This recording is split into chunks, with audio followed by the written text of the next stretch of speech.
pada kali ini kita akan membahas tentang materi. Tahu nggak sih apa itu materi? Mungkin ada yang tahu pengertian dari materi itu, tapi ada juga sebagian dari kalian yang belum mengetahui pengertian dari materi. Kasih tahu nggak ya? Oke. Materi itu bisa juga disebut dengan zat. Nah, materi adalah sesuatu yang mempunyai massa dan dapat menempati sebuah ruang. Itu adalah gas oksigen, gas karbon dioksida, udara, atau bisa juga kentut mungkin ya, contohnya dari gas. Yang kedua, itu adalah wujud padat.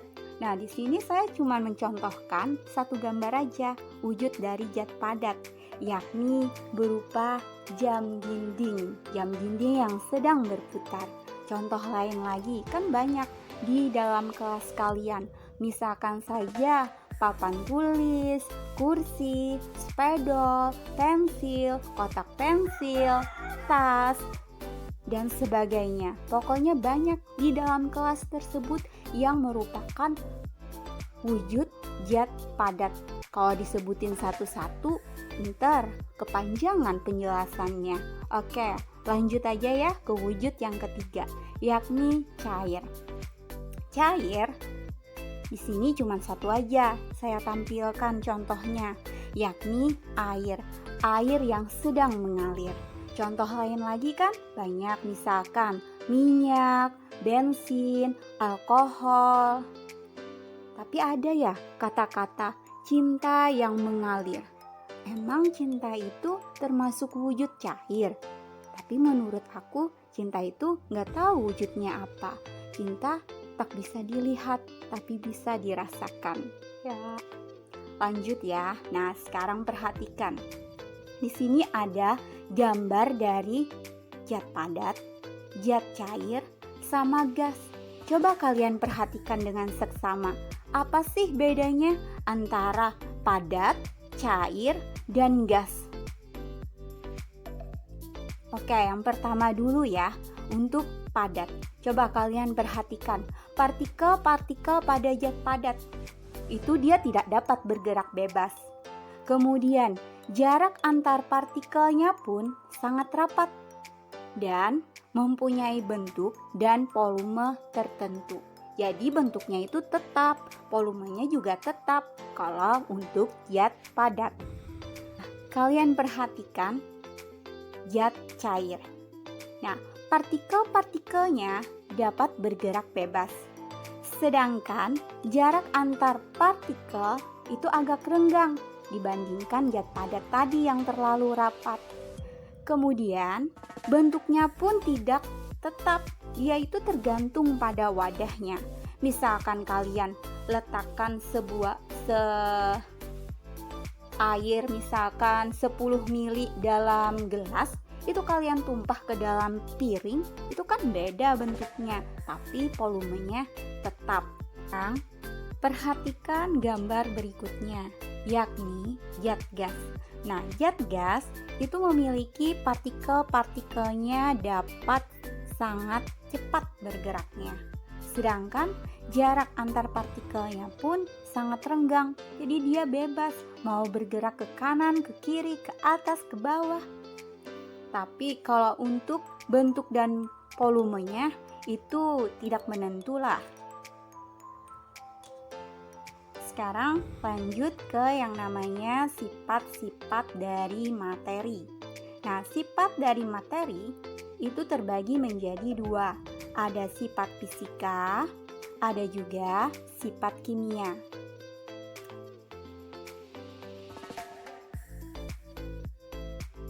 Oke, lanjut ke yang namanya sifat fisika. Sifat fisika itu adalah sifat materi yang tidak berhubungan dengan pembentukan zat baru, di mana sifat fisika dibagi lagi menjadi dua macam. Ada yang disebut dengan sifat intensif, yaitu sifat fisika yang tidak bergantung pada jumlah dan ukuran zat. Contohnya adalah warna.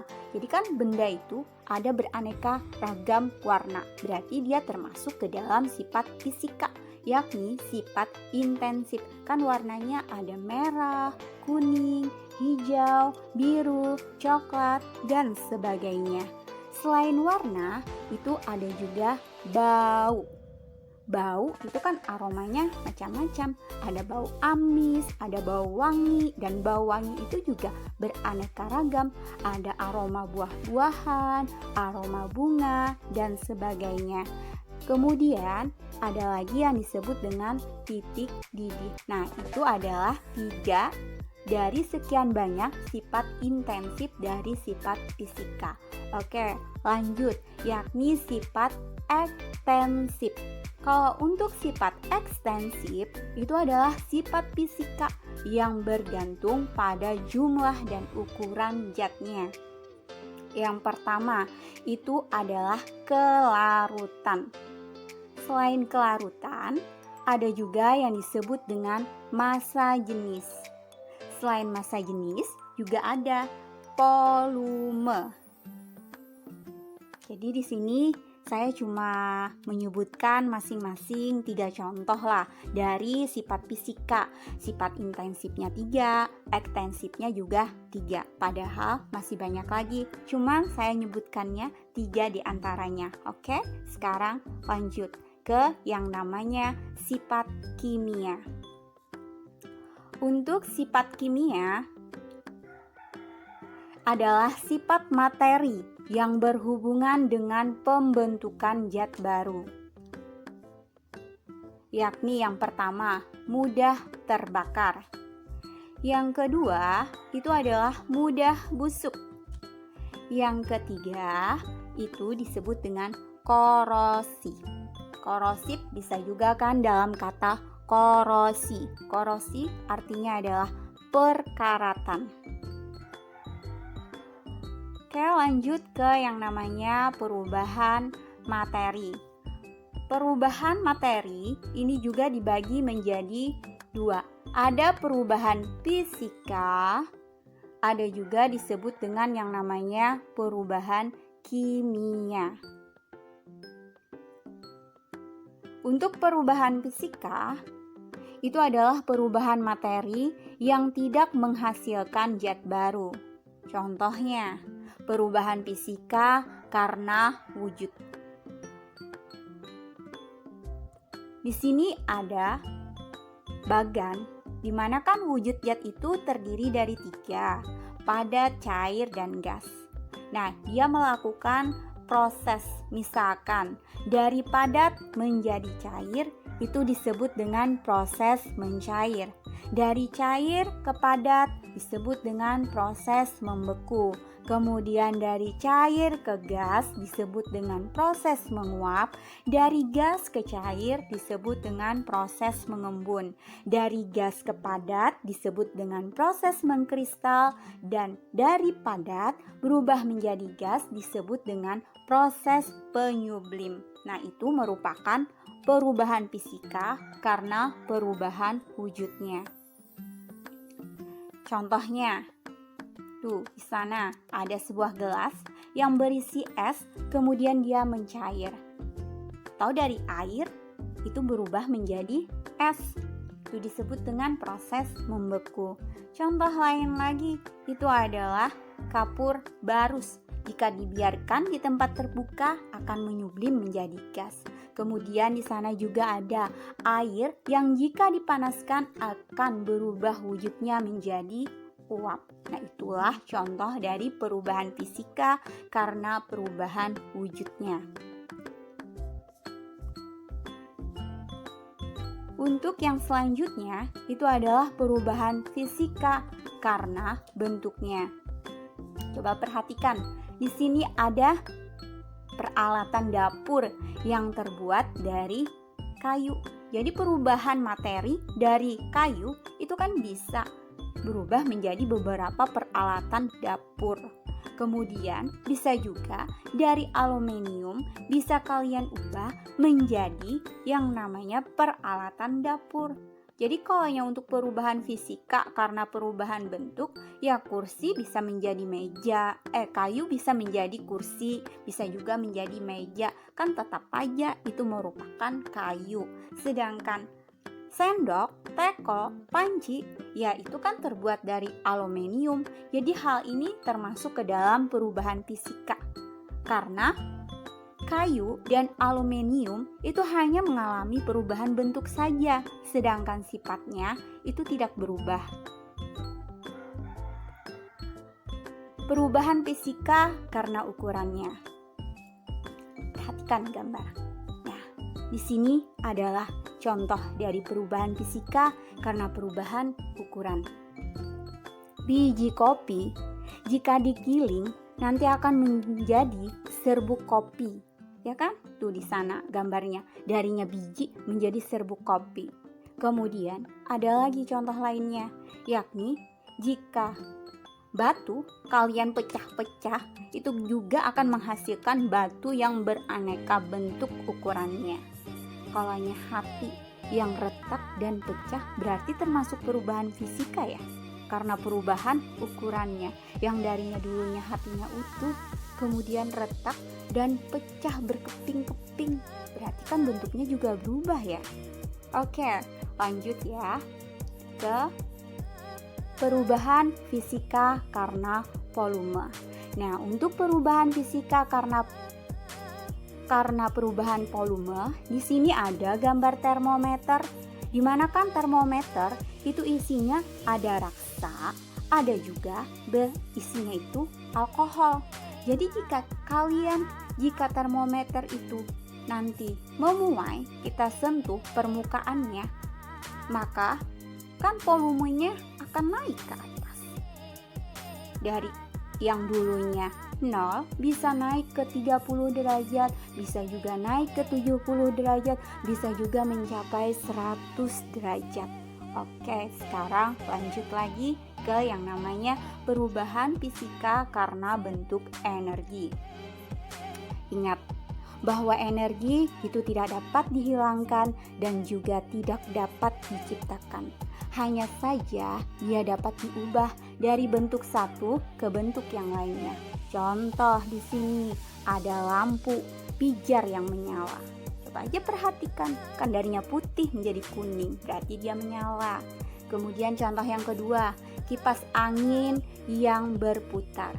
Wah, ini untuk orang yang sedang gerah ya, untuk yang sedang kepanasan biasanya menggunakan yang namanya kipas angin yang sedang berputar. Itu adalah contoh perubahan fisika karena perubahan bentuk energi. Lanjut, perubahan fisika karena pelarutan. Perhatikan gambar.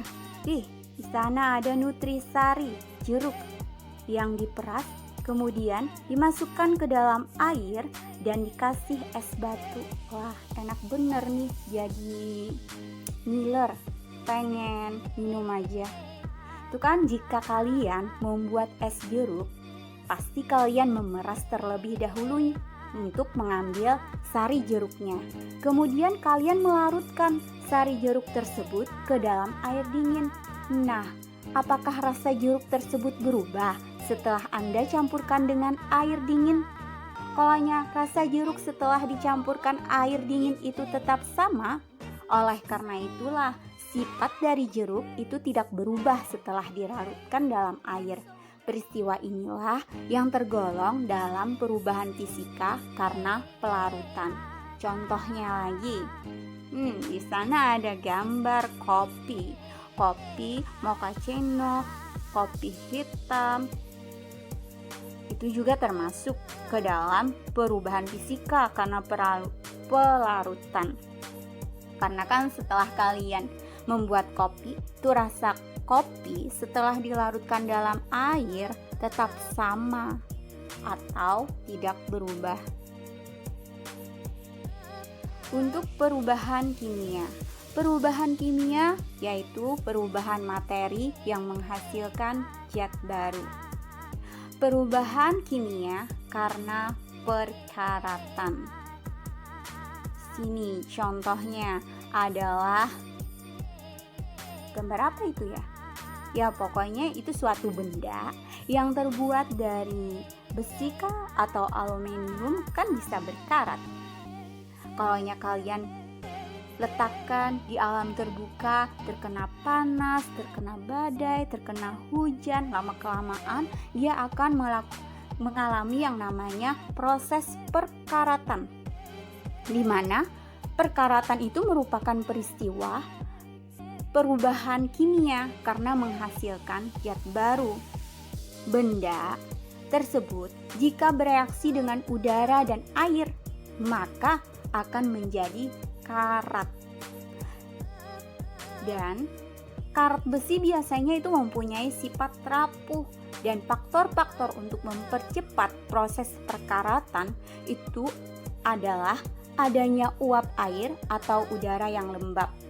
Kemudian ada uap garam atau asam di udara. Kemudian ada permukaan logam yang tidak merata. Atau bisa juga sih karena singgungan dengan logam lain.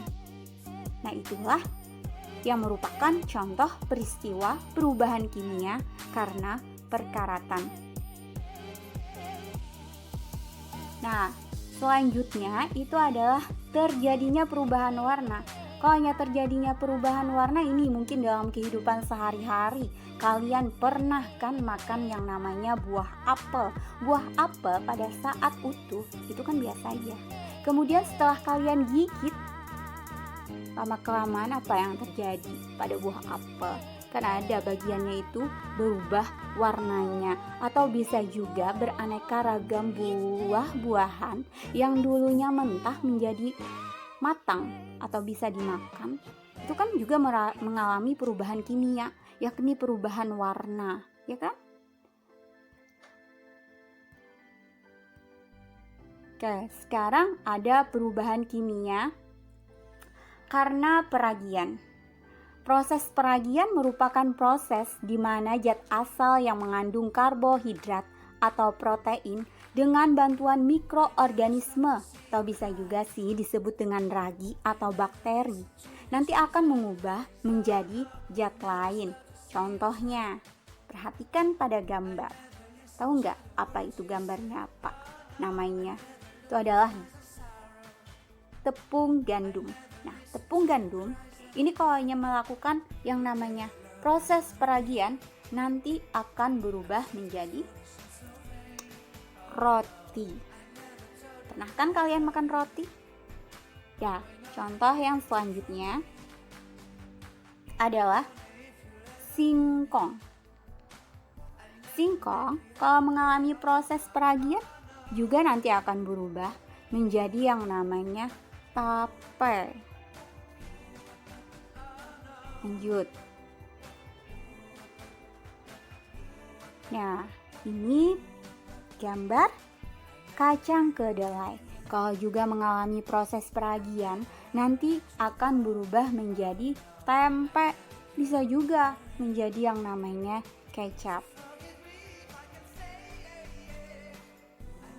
Perubahan kimia karena perusakan atau pelapukan. Nah, itu prosesnya adalah proses perusakan atau pelapukan. Itu merupakan kerusakan yang terjadi karena aktivitas mikroba, enzim, atau reaksi kimia. Contohnya, tuh kayu, pelapukan kayu. Ujar orang Banjar lain tuh kayu jabuk lah namanya ya.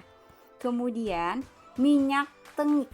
Nah, minyak tengik itu biasanya kan ada minyaknya itu jernih. Tapi kalau lama kelamaan itu kan nanti minyaknya itu menjadi yang namanya agak keruh ya. Ini para ibu-ibu yang ada di rumah tangga mungkin tahu seperti apa itu minyak menjadi tengik. Nah, terakhir ini adalah contoh dari makanan yang menjadi basi. Nah, itulah 3 contoh di antara dari perubahan kimia karena perusakan dan pelapukan. Ya, yang selanjutnya adalah perubahan kimia karena pembakaran. Contohnya, di sana ada gambar kembang api. Pernah kan kalian menyalakan kembang api? Nah, saat kalian membakar kembang api, maka dengan segera akan terjadi nyala warna-warni yang indah. Nah, peristiwa itu terjadi karena perubahan kimia. Pada mulanya, kembang api itu dibuat dari campuran antara kalium nitrat, belerang, dan arang kayu. Namun, sekarang kembang api telah dibuat dengan warna-warni. Ada warna merah, kuning, hijau, biru, dan sebagainya. Contoh yang kedua itu adalah kebakaran hutan. Peristiwa kebakaran hutan merupakan salah satu contoh perubahan kimia akibat pembakaran. Dan pembakaran itu merupakan reaksi kimia antara materi yang terbakar dengan oksigen. Oleh karena itu, nanti reaksi pembakarannya sering disebut dengan reaksi oksidasi. Perubahan kimia karena fotosintesis. Nah, perhatikan gambarnya. Di sana kan kolanya terjadikan proses fotosintesis terjadi karena adanya klorofil atau zat hijau daun. Dengan bantuan sinar matahari, tumbuh-tumbuhan mengubah karbon dioksida dan air menjadi glukosa dan gas oksigen. Nah, di sini ada rumus kimianya. Karbon dioksida ditambah dengan air dan dibantu oleh cahaya dan klorofil akan menghasilkan gula atau bisa juga disebut dengan glukosa plus oksigen.